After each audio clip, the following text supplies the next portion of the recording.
On day 3 of former President Duterte's confirmation of charges hearing in The Hague, defense lawyer Nicholas Kaufman pushed back against the prosecution's claims, questioning the interpretation of Duterte's speeches, disputing key pieces of evidence, and insisting that there is no direct proof linking Duterte to the alleged extrajudicial killings. Here's that report.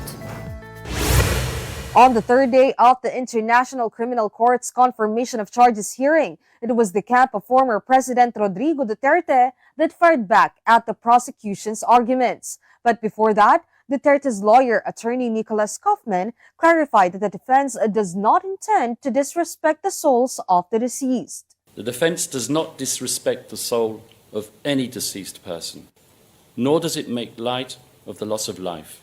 Kaufman also took aim at the Philippine media. He argued that journalists tend to focus only on the more sensational portions of Duterte's speeches. Journalists and their editors have a tendency to fixate on the salacious elements of a person's speeches while ignoring the less interesting parts. It can be recalled that the prosecution presented several of Duterte's past statements about the war on drugs, statements that made headlines at the time. These include Duterte's alleged admission that he was responsible for killings carried out by police. But Kaufman countered that the prosecution failed to show other parts of those speeches, which he said demonstrate the legal use of self-defense by police officers. And the order is simply this: go out, arrest them if you can. But if there is no peaceful method of doing it and you're presented with violent resistance, thereby placing your jeopardy in your life, you shoot. For this reason, Kaufman argued that Duterte's speeches alone are not enough to directly link him to extrajudicial killings. The point we merely wish to make is that relying on the former prosecutor's speeches as a means of proving criminal intent is impossible.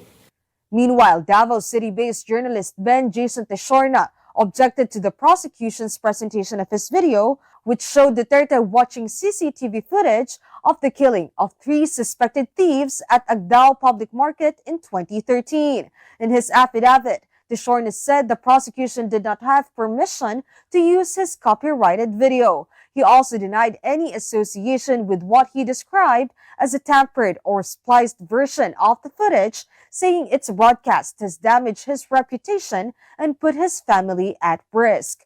Kaufman further insisted that there is no smoking gun, no direct evidence proving that Duterte ordered police officers to kill. Not one witness relevant to any of the 49 incidents with which Mr. Rodrigo Duterte is charged will testify that he received a direct order from the former president to go out and kill someone. The defense also questioned the crimes against humanity charge. Kaufman argued that compared to the number of arrests made during the anti-drug campaign, the number of deaths was significantly smaller. He also claimed that the entire civilian population was not targeted, one of the required elements in proving crimes against humanity. To me, and as a matter of logic, it would appear that the targeted population in the Duterte case was selected randomly. He added that the alleged 9 killings in Davao City cannot be considered widespread. Kaufman also disputed claims about an alleged mass grave at a quarry site in Davao City, saying it was not proven that the remains were linked to extrajudicial killings and could have even dated back to World War II. They could have dug up the entire city of Davao, but all they have managed to produce, the prosecution on the matter, is a reference to Leila de Lima in a Senate committee where she talks about the discovery of a few human remains which could have belonged to World War II Japanese soldiers.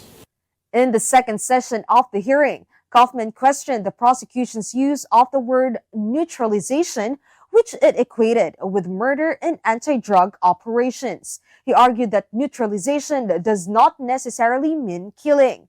Kaufman cited statements from Senator Bato de la Rosa and the revised Philippine National Police operational procedures, saying the term may refer to arrest and detention through lawful means. In an interview relied on by the prosecution at footnote 136 of the pre-confirmation brief, De La Rosa explains how tok hang means knock and plead and that it is a totally legitimate police strategy. However, the citations relied on by the prosecution to infer that Tok Hang was a criminal modus operandi are completely taken out of context.